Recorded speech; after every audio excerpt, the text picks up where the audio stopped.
এতক্ষণ তো রেগে মেগে একেবারে বোমবাস্টিং অবস্থা, জাস্ট বিকজ টিকিট কনফার্ম হয়নি। তাই আজকের ফার্স্ট সানরাইজ কুয়েটে।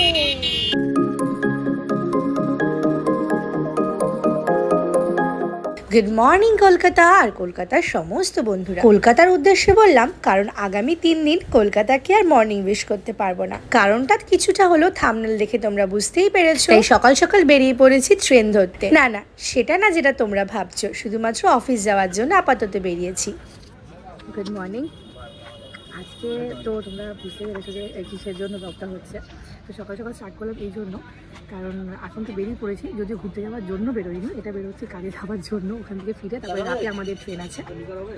তো চলো দেখতে থাকো। সকালে আমি ওপেন করতে পারিনি ব্লগটা তাড়াহুড়োর মধ্যে, এখন স্টেশনে এসে চা খেতে খেতে তাই ওপেন করছি। তো চলো দেখতে থাকো পুরো ব্লগটা।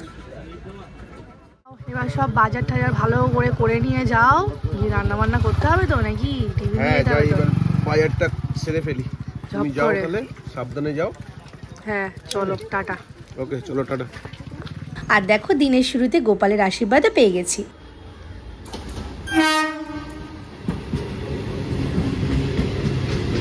সকাল সকাল ডিউটি ধরে নিয়েছি, কারণ আজকে সকাল সকাল বেরিয়েও যেতে হবে। অ্যাকচুয়ালি ছুটি নিয়ে চলে যাব, বিকজ আজকে রাতেই আমাদের ট্রেন।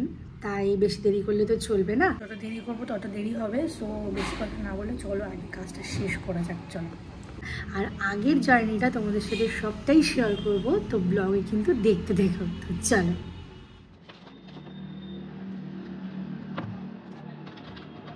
অফিস শেষে এবার আমি এগোলাম বাড়ির দিকে।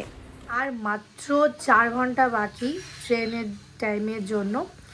আর আমাদের টিকিট এই জাস্ট কনফার্ম হলো, সব নয়, 4টের মধ্যে 3টে টিকিট এই কনফার্ম হলো। এতক্ষণ পর্যন্ত টিকিট কনফার্ম হয়নি বলে একটা বিশাল চিন্তার মহল চলছিল, যেখানে আমার মাদার ইন্ডিয়া এতক্ষণ তো রেগে মেগে একেবারে বোমবাস্টিং অবস্থা, জাস্ট বিকজ টিকিট কনফার্ম হয়নি। তাই যেই মাত্র শুনলো, মানে এই জাস্ট আমরা দেখলাম, চেক করলাম যে টিকিট কনফার্ম হয়েছে, অমনি হচ্ছে ওনার হোলবোল একবার পাল্টে গেল। হাসি খুশি এবার আবার নর্মাল হয়ে গেছে। এখন আর রাগের নামেনি, গরমের নামেনি, হঠাৎ করে যেন আগুনে জল পড়ে গেছে, এরকম একটা ব্যাপার হলো। আর বাচ্চা কাচ্চা নিয়ে যাওয়া কনফার্ম না হলে কীরকম অবস্থা হয়। হ্যাঁ, আমি তো মানে ভাবছিলাম যে আমাদের বোধহয় কম্পার্টমেন্ট থেকে তাড়িয়ে দেবে, দিয়ে বলে যাও এসিতে, এই কী বলে জেনারেলে চলে যাও। এই বাচ্চা কাচ্চা নিয়ে কী হাল হতো। আমরা সবাই রেডি হয়ে গেছি, এই যে এখন গেট সেট গো হবে। আছি আমরা কোথায় মা? উড়ি। আবার মাম্মা হাততালি দিচ্ছে, দেখো। জয় গোপাল, জয় জগন্নাথ। চলো চলো চলো চলো চলো। সুন্দরী কলকাতাকে পেছনে ফেলে রেখে নতুন আনন্দের খোঁজে আমরা চললাম আমাদের গন্তব্যস্থল পুরীতে। চলে এসেছি আমরা শালিমার স্টেশন। আমাদের যাত্রা শালিমার স্টেশন থেকে এবার শুরু হচ্ছে। চলো যাওয়া যাক। আমরা সবসময় না টাইমে এসে পৌঁছাই, এই প্রথমবার এত আগে এসে পৌঁছেছি যে বুঝতে পারছি না যে কী করবো। এবার এসে আমাদের ট্রেন দাঁড়িয়ে আছে, উঠে যাবো এবার। চলো চলো চলো।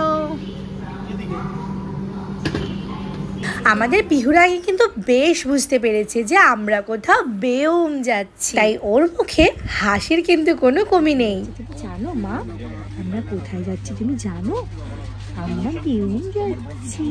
হ্যাঁ, আমাদের প্ল্যানিং না ম্যাক্সিমাম টাইম লাস্ট মুহূর্তেই হয়, যার কারণে ট্রেনের টিকিট বেশিরভাগ ওয়েটিং লিস্টেই থেকে যায়। লাস্ট টাইম দার্জিলিং যাওয়ার সময় যার কারণে আমাদের জেনারেলি বুক করতে হয়েছিল, কারণ 3 টায়ার এসিতে কিন্তু অনেক ওয়েটিং লিস্ট ছিল। কিন্তু তখন ছোট্ট বেবিকে নিয়ে জেনারেলে ট্রাভেল করতে একটু প্রবলেমই হয়েছিল, তাই এবার আমি বলেছিলাম 3 টায়ার এসি ছাড়া আমি কিছুতেই পিহুকে নিয়ে যাব না। 8:35 এক্স্যাক্ট টাইমে আমাদের ট্রেন ছেড়ে দিল। এখন বিস্কিট খেতে আসছে। এবার তো একটু রিস্ক নিয়েই বুক করেছিলাম, কম হলেও ওয়েটিং লিস্টে ছিল, বাট লাস্টে কনফার্ম হয়ে যায়। দাও দাও, দেবে না? আমি কাজ আমাকে দাও, আমাকে দাও।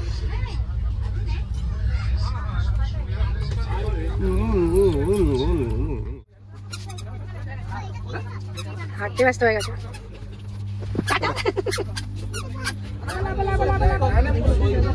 ওখানে মামা পড়েছে, এটা মামার সিট, এইটা মার সিট, পরপরই রয়েছে, আর এটা আমার সিট, শুধু দ্বীপ আলাদা হয়ে গেছে।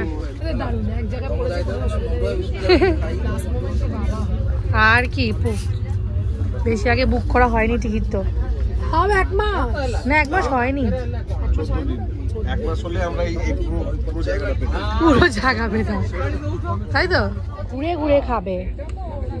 হ্যাঁ আবার জমে যাবে। বাহ ভালো, একদম জমে যাবে। 5:40, ট্রেনটা একটু লেট ছিল, 5:10 নামার কথা ছিল, তো 5:30টার দিকে নেমে গেছে। আমরা এখন অলরেডি পুরী স্টেশনে চলে এসেছি, আর নেমে গেছি অলরেডি সব লাগেজ নিয়ে। তো চলো এবার যাওয়া যাক। হ্যাঁ, এই ফার্স্ট টাইম আমরা 3টার এসিতে ট্রাভেল করলাম, তো যে এক্সপিরিয়েন্সটা হলো সেটা বলবো, যে ডিফারেন্সটা অ্যাকচুয়ালি, কারণ এটা আমাদের মধ্যে তো অনেকেই আছে যারা ফার্স্ট টাইম ট্রাভেল করছে 3টার এসিতে, তো তাদের জন্য বলছি ডিফারেন্সটা খুব বেশি কিছুই না, সব কিছু সিট ফিট সব একই রকম, শুধু ফেসিলিটি যেগুলো আলাদা সেটা হচ্ছে ওয়াশরুমটা তুমি একটু ক্লিন করবে, আর হ্যান্ডওয়াশ থাকবে, আর এই যে ওয়েস্টার্ন আর ইন্ডিয়ান দুরকমই থাকবে, এইটুকুই জাস্ট ডিফারেন্স। আর এসি তো অবভিয়াসলি নর্মাল কম্প্যারিজনটা আছে, এইটুকুই ডিফারেন্স, বাকি সব একই আছে। তো অল ইন অল ঠিকঠাক, খুব ভালো বলবো না, খুব ভালো বলবো না, নিউট্রাল এক্সপিরিয়েন্স বলবো, তো ঠিক আছে। যে কম্পার্টমেন্টটা সবাই ভাবছে এরা কি খেতে পারে, পরোটা মাংস, আবার সকাল হতে না হতেই ভোর 4টে থেকে চা, এত অ্যারেঞ্জমেন্ট করে কি করে নিয়ে আসে, চা গরম জল সব কিছু খেয়ে একদম গলা পড়া ব্যথা করছে, সব ঠিক হয়ে গেছে। আর তোমার এক্সপিরিয়েন্স কেমন হলো? আমার এক্সপিরিয়েন্স, আমার এতদিন স্লিপারে ছিলাম, এবারে 3টার এসি উন্নতি হয়েছে। স্টেশন থেকে বেরোতে না বেরোতে সবাই আমাদের ছেকে ধরলো অটো ভাড়া দেওয়ার জন্য। এখানে প্রাইস আমার তুলনামূলক একটু হাই লাগলো। পুরী স্টেশন থেকে স্বর্গদ্বার অবধি প্রায় 4 কিলোমিটার। লাস্টে বার্গেন করে 200 টাকায় রাজি হলো। আজকে আর ফার্স্ট সানরাইজ পুরীতে।